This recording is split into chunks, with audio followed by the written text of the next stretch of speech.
Welcome to On the Go with AAUW, the American Association of University Women.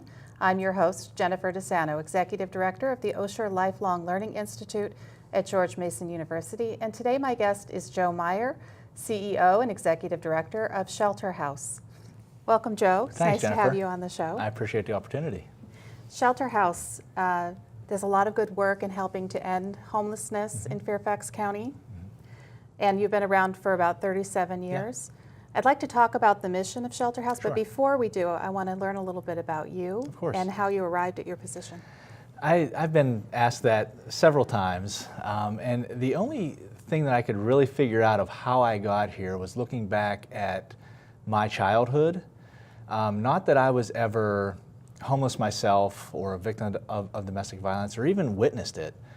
It went back to the values I think that my parents instilled in me.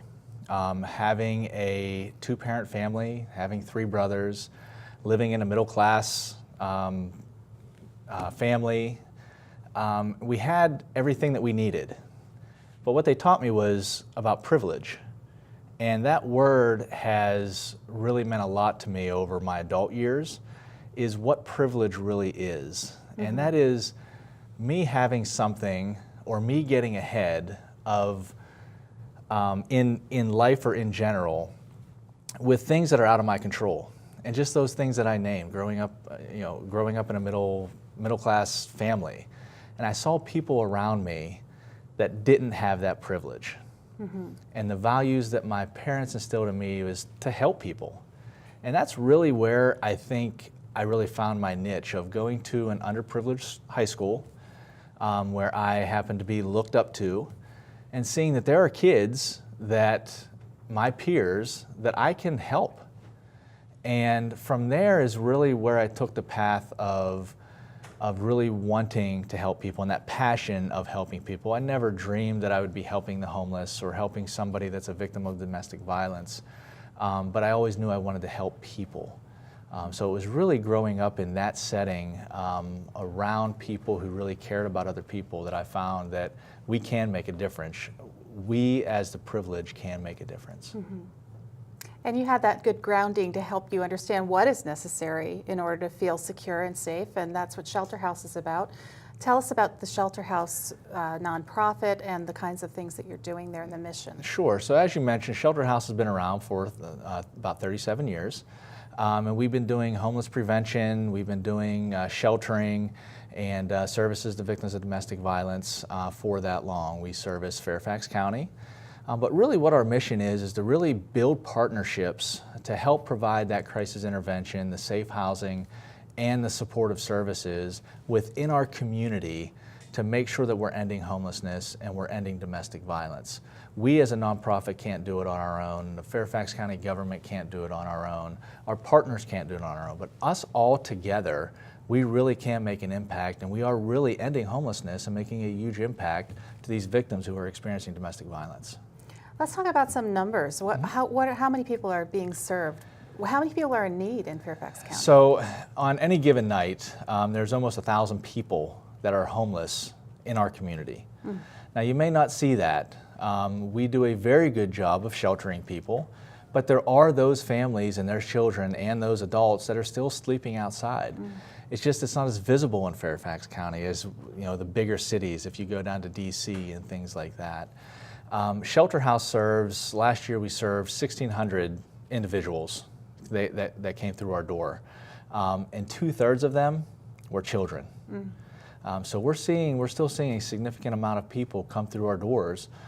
We receive over 100 phone calls every single month to our domestic violence shelter for people who are seeking shelter, who are trying to flee domestic violence situations. So as the issue may not be visible, we have to understand as a community that it is still there. Well, domestic violence makes up a pocket of people who might be clients of Shelter House. What are the other kind of pockets? So domestic violence is one of the major contributors to homelessness. We provide services primarily to homeless families. So it's those adults with children. It could be a two-parent family. It could be a single mother or a single father with children. It could be a grandparent with custody of the children. But homelessness isn't an issue in itself. Homelessness is, has a lot of contributing factors. There could be financial issues. There could be mental health issues. There could be budgeting issues. There could be a loss of a job. We have some families coming in that have medical issues, whether it be the child or whether it be the adult. People with diagnosed disabilities that come in. And it's all of these things that end up contributing to losing their housing. And what we do is try to get them back on their feet with the services that we provide. We provide some counseling services. We provide job counseling. In our domestic violence shelter, we provide trauma counseling for those people who are enduring the trauma from the violence that whether they've encountered or the children that have witnessed it. So we're providing an array of services within our shelters. It's not just come in and 3 hots and a cot. We are providing some significant services, life skills to get the families back on their feet. And there are rental, some kind of subsidizing rental. So for example, if someone is overdrawn on their rent, they owe several months' rent, and they're not yet out of their home, then Shelter House can help in that respect as well before they ever get to the shelter? Exactly. So we provide an array of services throughout the continuum, and the continuum really starts at the prevention work. So it's those families and individuals that we're seeing that are calling that still have their housing, they're still renting, they haven't been evicted yet, and they're looking for an intervention. So they're able to call social services through Fairfax County, and then they're referred to us. And at that point, we can provide rental assistance to people who are at risk of becoming homeless. There's an assessment that we do to make sure that the correct people are getting the funds that are needed. So we go through an assessment, and we also link them with case management services. So it's not just hand over a check and pay your rent, but there's also services to make sure that it's sustainable. Right.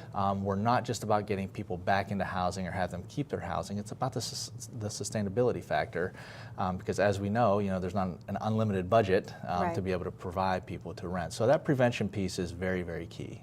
And well, in Fairfax County, the living wage here is $33, and most families aren't making that. Right.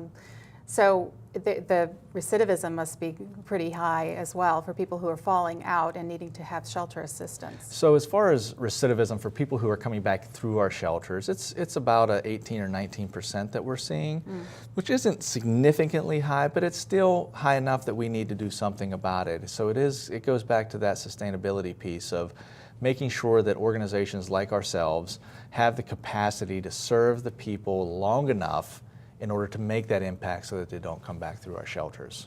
And you're partnering with the county, and as a contractor that you take on this role for the county, at least half the county, and then you have other partners as well. Do you want to talk about the logistics of that? Sure. So we contract, as you mentioned, with Fairfax County. Each of the facilities, each of the shelters that we operate out of are Fairfax County owned. And what Fairfax County does for leveraging purposes, and there's certain things that we as nonprofits can do that the Fairfax County government cannot do, such as advocacy for our clients or go and testify in front of the Board of Supervisors for budget, for more money, legislative stuff. So it's very smart to contract with a nonprofit or a 501c3 who we can go out and solicit for donations. We can go out to the community and ask for money to help a population like the homeless or victims of domestic violence.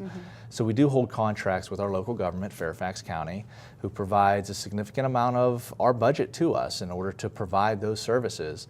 They pay for the staffing, pay for direct services such as meals, clothing, training, any dollars that go directly in client transportation. We partner very, very closely with them, and they oversee our contracts. So we consider ourselves a partner of Fairfax County with the Office to Prevent and End Homelessness and also the Office for Women.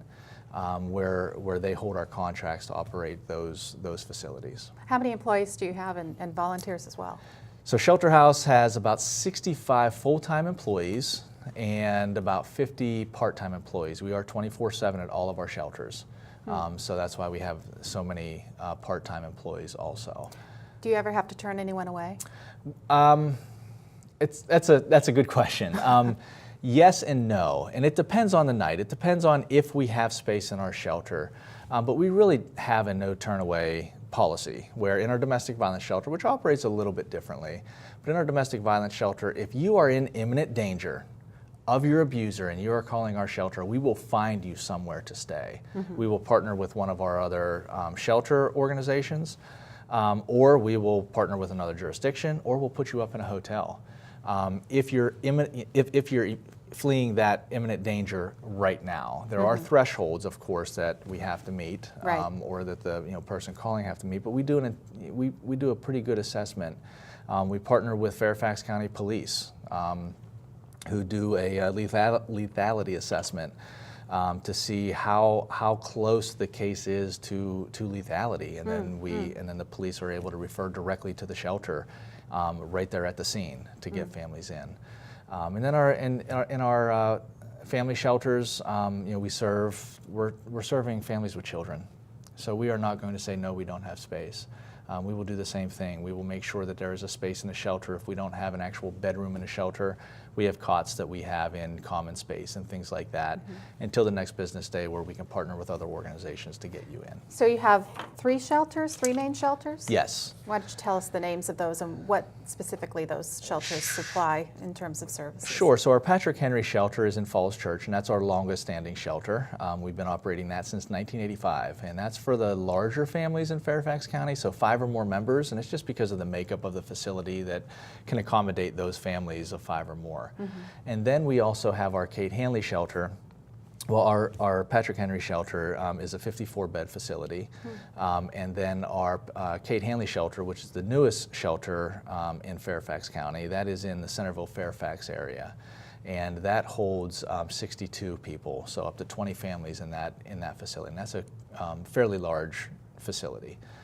We've been contracting. We opened that shelter with Fairfax County actually in 2008. 2007. So we've been operating that since. And then our domestic violence shelter is in an undisclosed location for safety purposes. And that's a 54-bed facility that we're operating, or 56-bed facility that we're operating for victims of domestic violence. And we serve the entire Fairfax County with that program.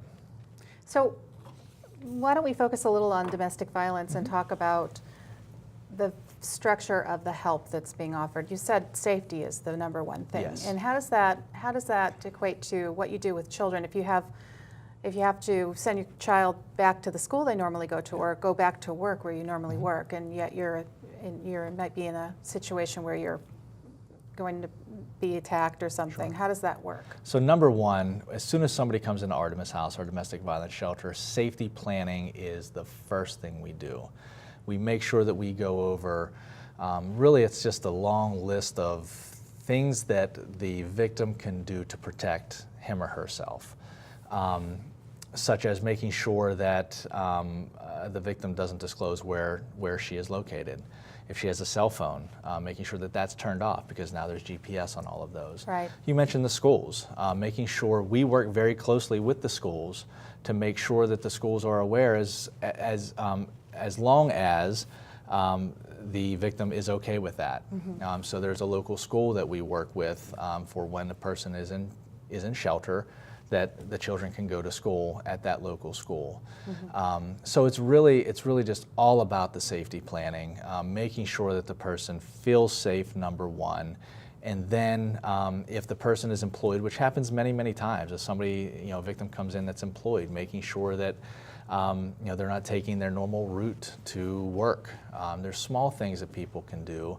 And then there's also big things that people can do, such as protective orders, and making sure that we are connecting them with legal services, that if they wish, again, if the victim wishes to file for a protective order, that we make sure that that gets done.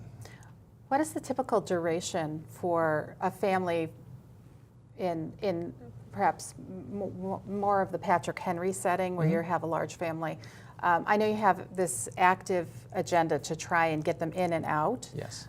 How long do people generally stay at the different shelters, and how quickly can you get them out into their own residence? Yeah, we really, in our 2 family shelters, we operate off what's called a rapid rehousing model. So as you mentioned, our agenda, which is a good way of putting it, our agenda is housing first. We are really focused on getting them not into shelter, but out into housing.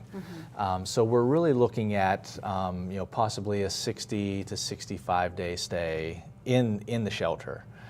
And then in our domestic violence shelter, it's a little bit different, where we're really focused on the trauma, focused on the counseling, making sure that the safety plan is in place, but still we're averaging around a 45 to 60 day stay within that shelter too. It's just the focus isn't on housing immediately, it's on safety planning and other things, but ultimately it is housing. And if you were part of the Fairfax County 10-year plan to end homelessness, how has that come along, and what is the next phase of that? So the Board of Supervisors adopted the Fairfax County Partnership to Prevent and End Homelessness in the 10-year plan in 2008. And as you know, it's 2018, so we're coming up on the 10 years. And I'm happy to say that we have decreased homelessness in Fairfax County by nearly 50%. Which is quite significant.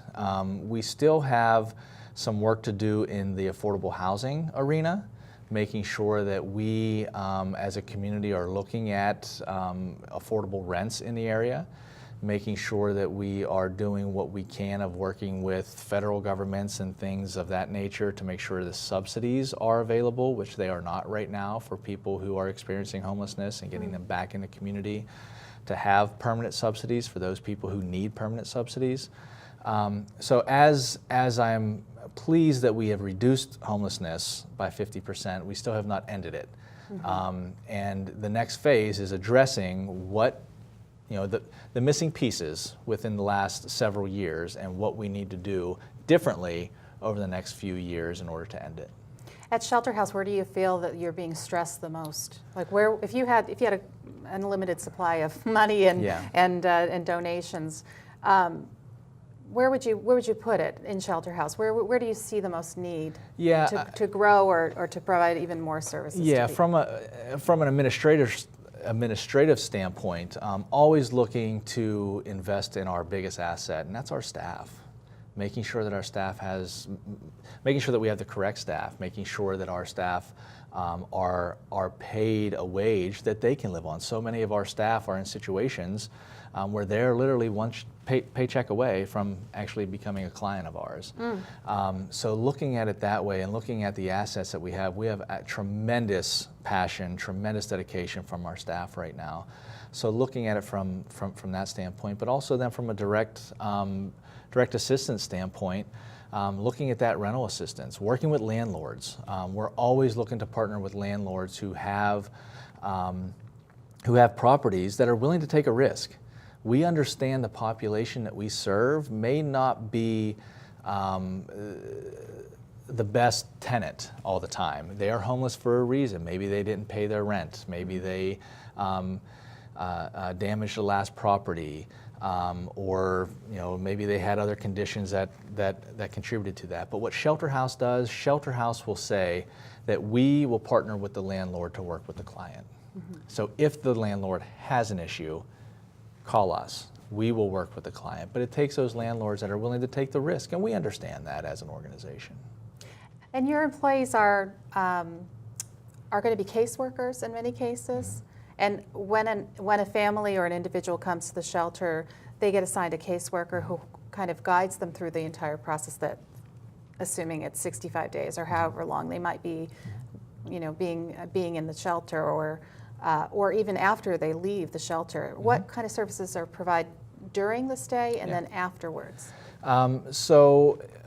You're right. As within 24 hours of a family coming into our shelter, they're assigned a caseworker, and that caseworker will work with them, depending on what shelter. If it's the domestic violence shelter, they'll work with them on the safety plan immediately. If it's in one of our family shelters, they'll work with the families to really start looking for housing immediately.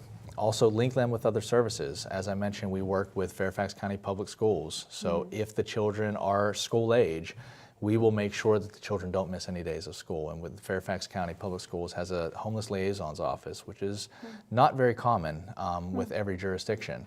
So we're very fortunate as a community to have that and work very closely with them to make sure that the children are in school. Job counseling, as I mentioned before, we have an on-site job counselor that will help them with resume building, help them prepare for interviews.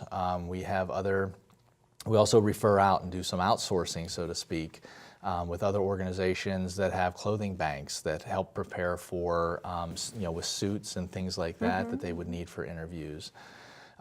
We also have some limited mental health counseling. That's something that we're in need of right now is funds to be able to provide the adequate mental health services that we need within our shelters. And I'm not talking about serious mental illness, mental health. I'm talking more about depression. People who are becoming homeless, there's a lot of situational depression that goes on, within the population. So making sure that we have individuals that are able to work with the clients through the transition from a psychological standpoint. Are you open to having people contact the shelter that might be able to provide those services, or where are the needs in terms of being able to partner with other nonprofits to bring in those services? So we do coordinate and collaborate with other nonprofits to provide us with those mental health services at our domestic violence shelter. The Women's Center does a great job of making sure that that they are there on site for the people who are experiencing the trauma, and to make sure that the children are also being seen, that are witnessing or have witnessed the violence. So. Well, I mean more in terms of the everyday individual who might have a certain skill set that might want to come in and help at the shelter. Yes. Should they just go to your website? Absolutely. So shelterhouse.org. You can always go to our website and find out different opportunities. We have a kitchen at one of our shelters that you can help serve a meal. We have a donation room that needs sorted all the time.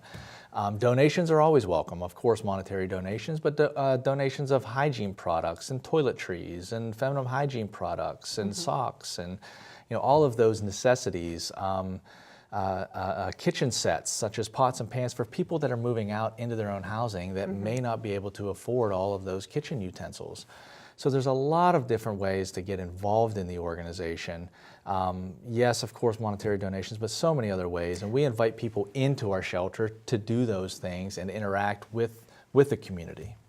And I think you're having some drives that other organizations are putting on for Shelter House through Fairfax County, or the public schools also did some drives. Yes, so the public school has done one. One big one is through the sheriff's department, and the sheriff does a shop with the sheriff every fall, at the end of summer, for all of our children in the shelters. They go shop literally with a sheriff at Target, and each kid gets a $250 gift card to shop with the sheriff for necessity things like backpacks and notebooks and clothes and shoes and everything that helps the kids have that same dignity walking into school the first day as any other child walking into a Fairfax County public school that day. How many years have you been with the shelter, with Shelter House? 13 years. And you've obviously witnessed a lot of success stories. Absolutely. Do you want to share what you can about some of those? Absolutely. So the biggest success stories really are those families who come in, who feel like they don't have that self-worth. They don't understand what it takes, and they're so down on themselves because of things that maybe that weren't within their control. And what we're able to do is help provide, again, that dignity to them and get them back out in the community. And the best thing is when we hand them those keys. Hand them keys, and they go and they put that key in that slot and open it up, and there's their apartment. And I've witnessed a couple of those, and I'm getting chills right now just thinking about it, because here they are feeling like they're on rock bottom.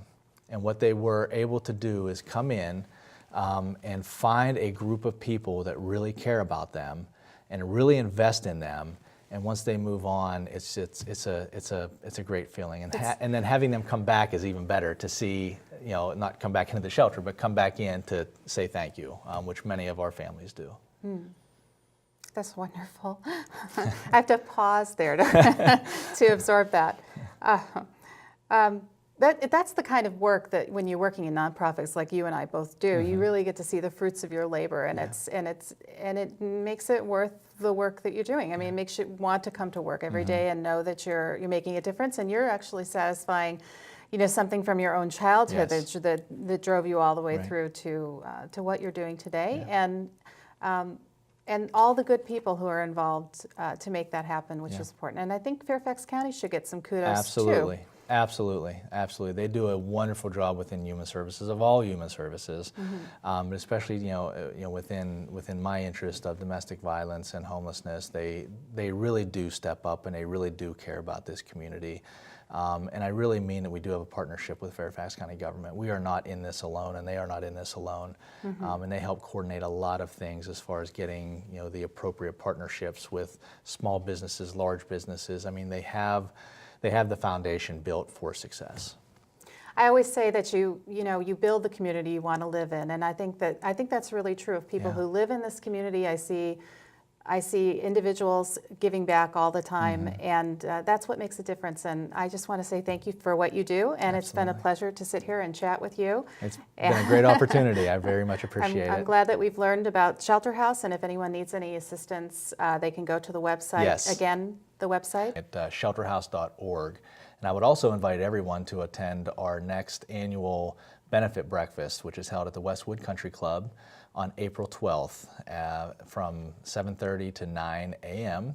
It's a wonderful complimentary breakfast, and we have our courageous clients get up and speak at that breakfast. So if you really want to learn more about Shelter House and the people that we're serving and the impact that you can make, come to our breakfast on April 12th. That sounds wonderful. I know I'll be there. Great. Thank you. Thank you so much, Joe Meyer, Executive Director of Shelter House. And I'm Jennifer DeSano. Thank you for watching On the Go with AAUW.